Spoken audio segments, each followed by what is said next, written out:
Yo, what's going on, guys, man? It's your boy Mickal, aka Mr. Never. But man, look, man, we got the video of the fake gangster who ruined his career in 1 minute. CJ, aka the whoopty person.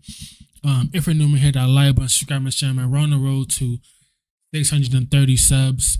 Let's get into this video, though.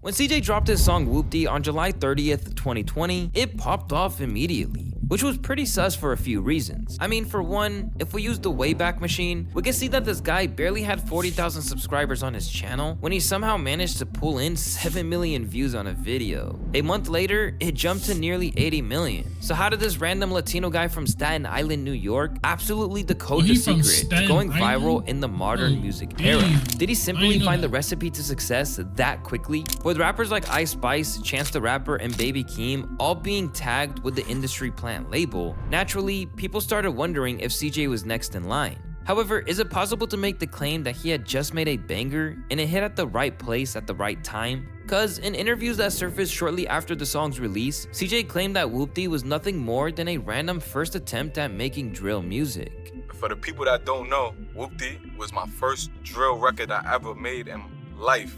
I never experimented with drill. I never made a drill record before that. As you may or may not know, drill music is a subgenre that was becoming massively popular in New York at the time. It's also important to note that Pop Smoke, who was seen as the face of drill music around the time CJ started blowing up, had passed away just 5 months before Whoopty came out. So there's an argument to be made that people were just hungry for something new, and it felt like the perfect moment for someone like CJ to step in to fill a big void in the drill music scene. Drill was just so hot at the time. I was like, yo, let me see what I could do on a drill beat. You know what I'm saying? I was just playing around. Like, I'm not a drill rapper. I had no intentions of being a drill rapper. Today, I'm not a drill rapper. It just happened to be I blew up off of a quote-unquote drill-based song. What makes things even all more crazy? This motherfucker could have been like the next 6ix9ine. The next 6ix9ine. You know, I remember 6ix9ine came out with that rapping like fake gangster shit like that. Then when shit got hot, he snitched. Feel me? Is that the beat for Whoopty was probably already another used by 6ix9ine. Pop Smoke, King Von, and other drill rappers. So what was it about CJ's inclusion of it on Whoopty that blew it up out of proportion? Could it just be the fact that he made it more catchy and simple for the average listener to understand, making it much easier to sing along to? Or is there something that went on behind the scenes that he was hiding from the audience? The second the song dropped, it went on to become a viral dance challenge on TikTok, which could be one of the main reasons it was able to climb the charts so quickly. But something that was pretty suspicious was the fact it was also given a huge push when Cardi B played the song on her Instagram story.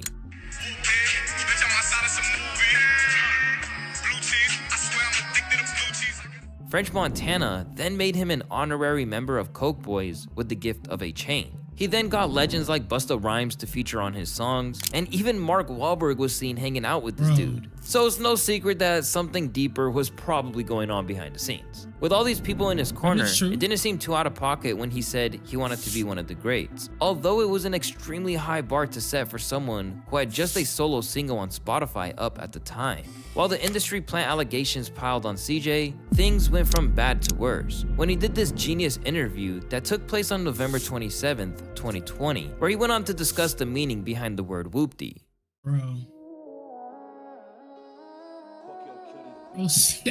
Bro said chapter 2, not a Whoopty. Yo. Whoopty. I'm outside of some movie. Pretty much Whoopty, like, it's worldwide now. You know, I got babies, you know, saying Whoopty. I got, you know, middle-aged people, you know, older people. Pretty much it's just like a roll call, you know, whenever I see my guys in the street, and, you know, that's how we greet each other. It's like a New York when people say, yeah. While this interview seemed simple on the surface, it resulted in a whole ton of drama for CJ that would become inescapable throughout the duration of his career. To preface this segment, it's important to know the severity of what being labeled a fake gangster can do to your reputation as a rapper. For some reason, it seems that people enjoy rappers with a gangster persona, as some of the biggest rappers in the world are tied to some kind of gang affiliation. This was kind of the case for someone like Gucci Mane, who literally murdered someone in 2006, which many would consider the time period where the rapper was in his prime. Even Chicago rappers like Lil Bibby claimed that him killing someone was the reason he liked Gucci Mane so much. Right. You know, What? Chicago people just love Gucci, man. He like everybody's idol, man. He like a gangster, man. First of all, he killed somebody for trying to rob him. And then he rapped about it, and he made all the type of diss song. Man, Chicago just like negative shit, man. We like people that's really gangster, man. You know what I'm saying? However, this only seems to be the case for a rapper who actually stands by the words they say within the lyrics. And for this very reason, the music video for Whoopty would also cause a ton of unwanted drama for And this motherfucker was dropping the rakes too? Damn, what? CJ. Because as That's you probably crazy. know, That's- the video that's for crazy. Whoopty shows visuals of CJ rocking red bandanas while also hanging around members of a Bloods gang from New York. Rappers like Slim Jesus and 6ix9ine showed the whole world the type of success Man, these two niggas right here.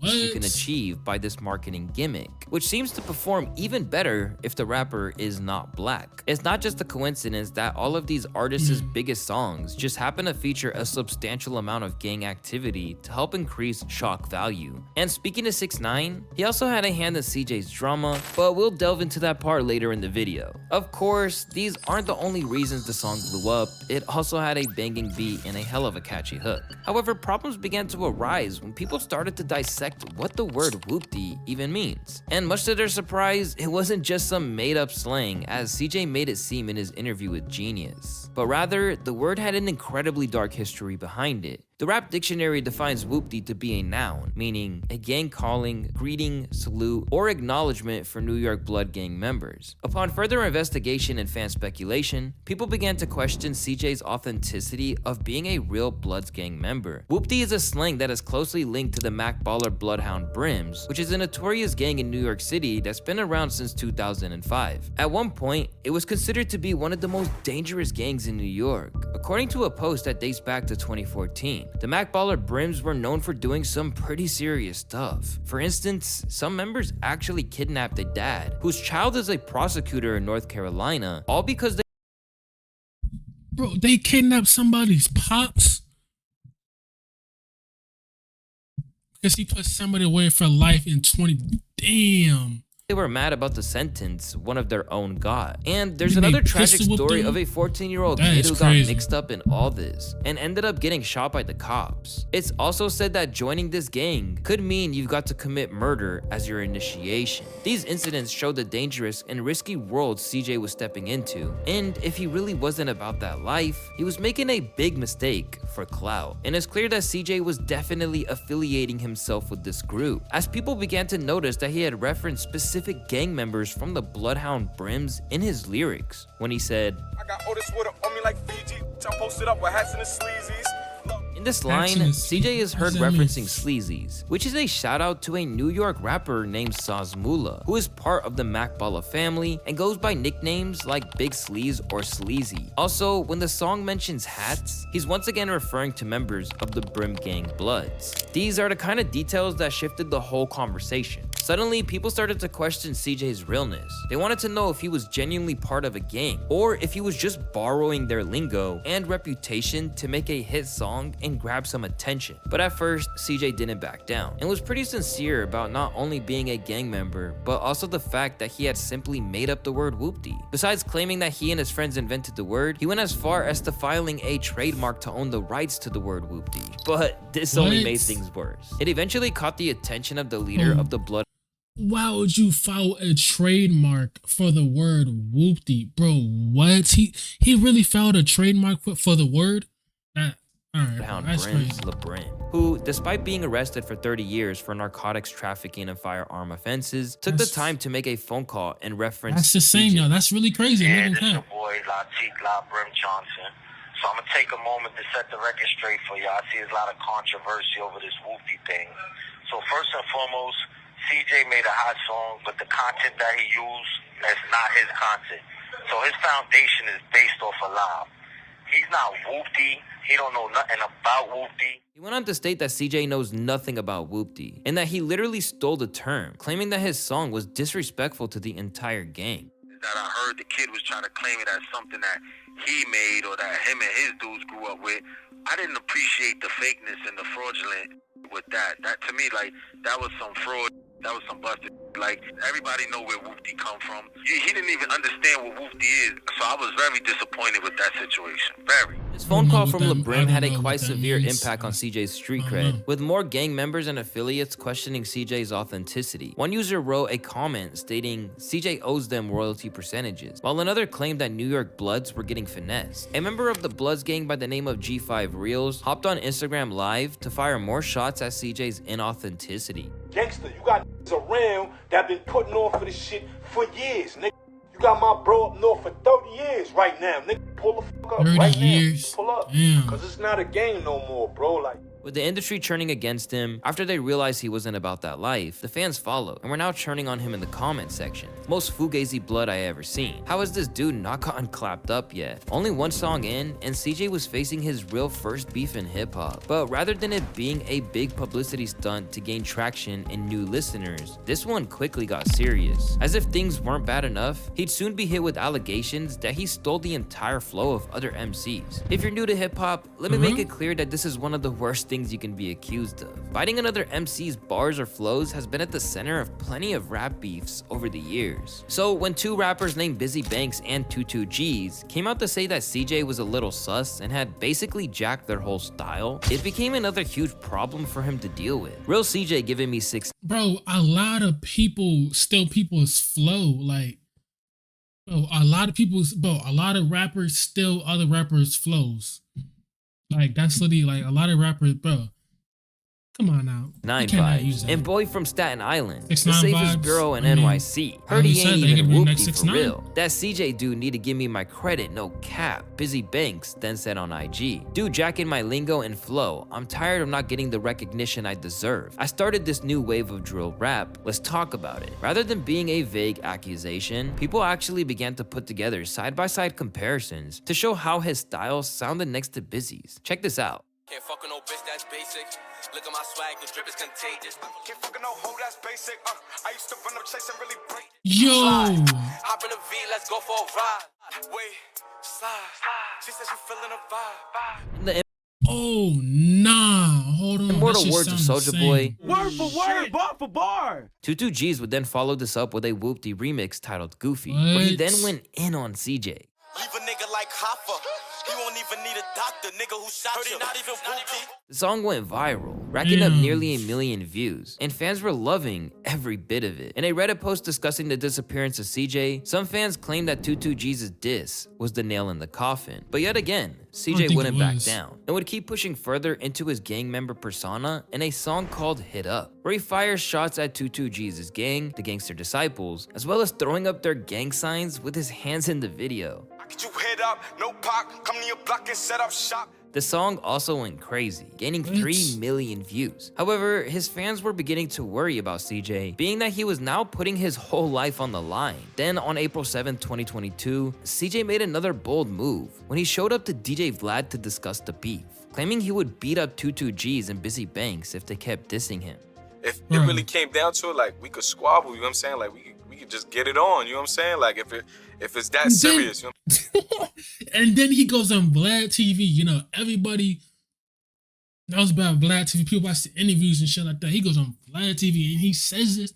So of course they're gonna know about it. It was like every other week from this point on, CJ would be confronted with another gang member attempting to prove he was a fraud, going on live stream after live stream to try to clear his name, and receiving countless amounts of threats. Yo, we talking about CJ. I know Nobody. I smacked this out too. I see the tags. I know we talking about. In the span of less than a year of blowing up, CJ was dealing with allegations of being an industry plant, a fake gangster, and now a flow stealer. But Yeah, see, if he was really an industry plant, the industry will have him keep on going and going and going. Not this shit where 2021, they his expose entire him and shit. empire would crumble into pieces.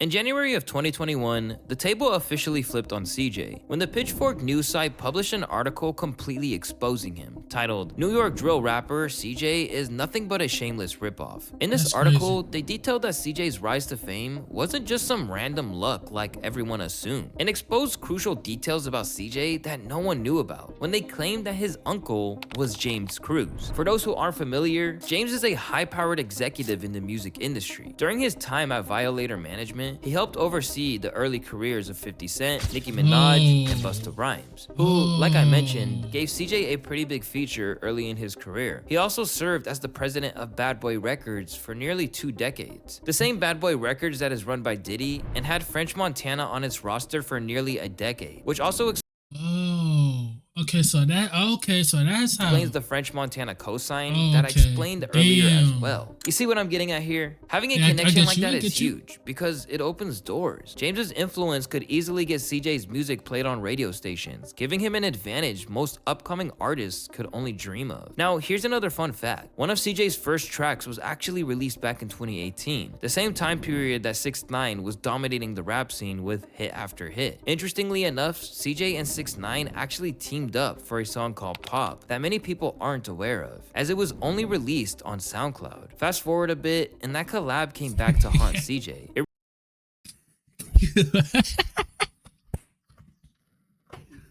Oh man, that shit is funny, bro. Resurfaced online and got people talking on platforms like Reddit, claiming he was an industry plant. His uncle James didn't exactly shy away from the fact that he had a hand in CJ's career either, and straight up exposed him in an interview discussing CJ's success, where he literally revealed that he came out of retirement just to manage him.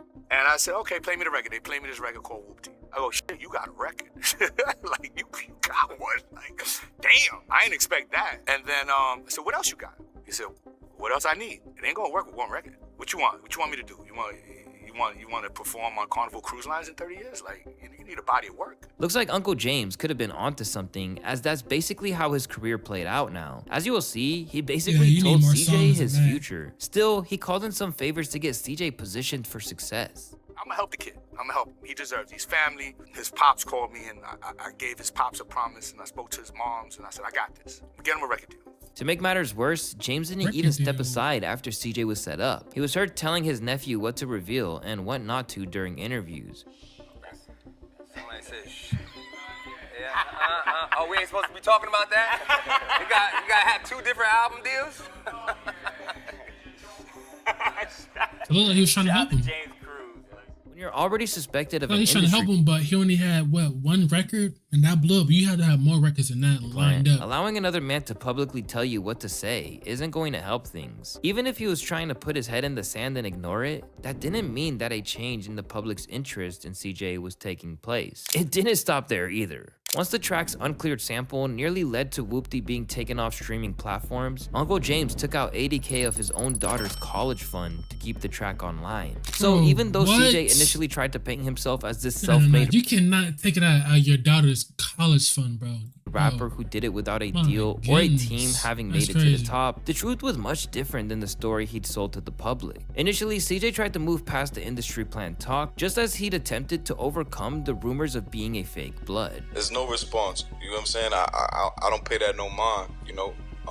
Everybody got an opinion. You can't satisfy everybody, you know what I'm saying? So it's like, I'ma just keep doing what I do, you know what I'm saying? And elevating, you know what I'm saying? And perfecting my craft. I don't really pay no mind to, you know, what the internet's saying, so. So when he dropped an EP called Loyalty Over Royalty in 2021, it pretty much fell off the face of the earth without anyone noticing. Later, he would try to shoot himself some bail for that EP, disappearing quicker than Jimmy Hoffa. It started becoming so much of a conversation that it got in my head that I was.